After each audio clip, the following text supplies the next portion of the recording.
যাও আরে বাবা আমি একবার গেছি ভিডিওই বানাচ্ছে মুন্ডু খুঁজে পাওয়া যায়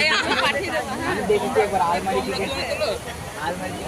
মামা আমার এটা চলে যাও কোথায় কেন কাজটা আছে কেন কাজতে বলেছিলাম আমি কি হয়েছে তোদের আবার কাজ হয়েছে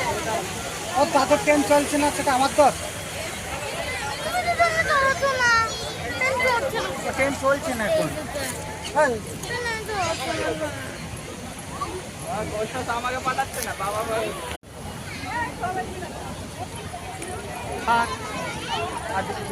দিদি বাবা এই তো আরবাজ খান হ্যাঁ 5 টাকা দিয়ে থাক আগে বলতে পারতি নাই দিয়া নিয়ে আসতাম তেরি এমনি ওর ধোপ কাটে আনতে দিচ্ছি না আবার ওটা নিয়ে আয় লাইট লাইট অন